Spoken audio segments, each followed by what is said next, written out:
Shalom saudara-saudaraku yang kekasih dalam Tuhan Yesus Kristus. Kiranya kasih karunia dan damai sejahtera dari Allah Bapa kita senantiasa menyertai saudara sekalian. Saat ini kita kembali berjumpa dengan saya, Pendeta Rudolf Manhutu, yang akan menyampaikan kebenaran firman Tuhan yang pada saat ini kita dasarkan pada Filipi pasal 3 ayat 12 hingga ayatnya yang ke-14. Firman Tuhan ini akan kita beri judul, Tataplah Masa Kini. Saudara-saudaraku, mari kita berdoa sebelum kita membaca dan merenungkan firman Tuhan. Mari kita berdoa. Tuhan Allah Bapa di sorga, saat ini kami telah membuka hati kami untuk Tuhan isi dengan firman-Mu, dan biarlah kiranya kami dituntun oleh Roh-Mu yang kudus, sehingga firman-Mu dapat kami pahami dan siap kami laksanakan melalui kehidupan yang memuliakan Tuhan. Terpujilah Engkau ya Tuhan Allah Bapa yang baik, dan berfirmanlah kepada kami saat ini. Haleluya. Amin. Saudaraku, berikut saya akan membacakan Filipi pasal 3 ayat 12 hingga 14 yang berbunyi demikian. Bukan seolah-olah aku telah memperoleh hal ini atau telah sempurna, melainkan aku mengejarnya.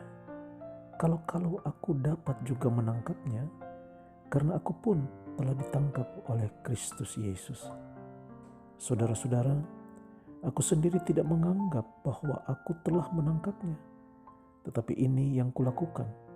Aku melupakan apa yang telah di belakangku dan mengarahkan diri kepada apa yang di hadapanku. Dan berlari-lari kepada tujuan untuk memperoleh hadiah, yaitu panggilan sorgawi dari Allah dalam Kristus Yesus. Demikianlah pembacaan Alkitab kita saat ini. Saudara-saudara yang kekasih dalam Tuhan Yesus Kristus, pernahkah saudara mendengar kata bank sampah? Ini merupakan sebuah kegiatan dari para pencinta lingkungan yang melakukan pengumpulan sampah yang masih bisa didaur ulang, lalu dipilah-pilah sesuai jenisnya dan kemudian dijual ke tempat-tempat pengolahan atau tempat daur ulang sampah. Dari kegiatan ini, saudaraku, menurut saya yang menarik adalah sampah-sampah yang sebelumnya dianggap tidak berguna lagi, alias layak dibuang, ternyata mendapat kesempatan lagi untuk kembali berguna bagi kehidupan manusia setelah melewati proses daur ulang. Saudara-saudara yang kekasih dalam Tuhan Yesus, jika kita kembali melihat diri kita sesungguhnya, maka kita tidak jauh berbeda dari sampah-sampah yang tidak layak itu. Oleh dosa-dosa kita pun lebih layak dicampakkan, dibuang dalam kebinasaan. Sungguh, tidak ada lagi kebanggaan yang kita miliki. Demikian juga semua pencapaian kita, entah oleh kerja keras kita atau hasil pemberian dari pihak tertentu. Menurut Paulus, semua itu layak dianggap sampah setelah berjumpa dengan Tuhan Yesus. Tentang ini Paulus ungkapkan dalam Filipi pasal 3 ayatnya yang ke-8. Malahan segala sesuatu kuanggap rugi karena pengenalan akan Kristus Yesus Tuhanku lebih mulia daripada semuanya. Oleh karena Dialah aku telah melepaskan semuanya itu dan menganggapnya sampah, supaya aku memperoleh Kristus. Ya, baik kita dan apapun yang ada pada diri kita sudah tidak bernilai lagi, tidak berarti apa-apa karena dosa-dosa kita dibanding dengan kemuliaan yang ada pada Kristus.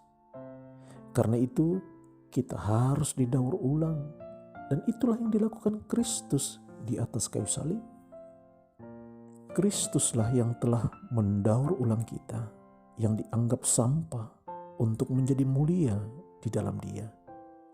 Bukan main baiknya Tuhan kita itu.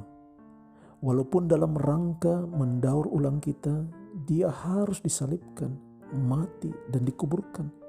Lalu kemudian Dia bangkit bagi kita.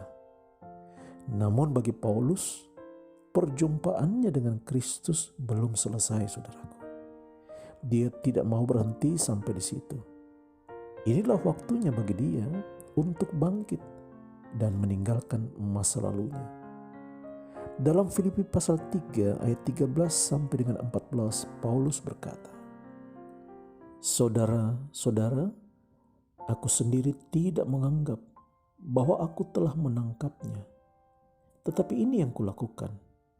Aku melupakan apa yang telah di belakangku dan mengarahkan diri kepada apa yang di hadapanku. Dan berlari-lari kepada tujuan untuk memperoleh hadiah, yaitu panggilan surgawi dari Allah dalam Kristus Yesus." Saudaraku, marilah kita belajar hidup seperti Paulus, tinggalkan masa lalu dan tatap masa kini bersama dan di dalam Kristus, agar hidup kita semakin berarti, baik bagi sesama dan teristimewa bagi hormat dan kemuliaan Tuhan. Saudaraku, kiranya firman Tuhan ini dapat menjadi berkat bagi saudara. Terpujilah Kristus. Amin. Saudaraku, mari kita berdoa. Tuhan Allah Bapa di sorga, kami mengucap syukur karena Engkau telah mengangkat kami dari kenistaan karena dosa-dosa kami untuk menikmati kehidupan baru dalam Kristus. Tolonglah kami juga Tuhan agar meninggalkan masa lalu kami yang kelam, lalu kemudian belajar untuk mengenal Kristus lebih sungguh dan hidup bersama di dalam Kristus. Jadikanlah kami anak-anak-Mu yang setia kepadamu Tuhan, dan mampukan kami agar kami semakin berarti bagi sesama dan bagi kemuliaan Tuhan. Terpujilah Engkau ya Tuhan Allah, dalam nama Tuhan Yesus kami berdoa. Amin.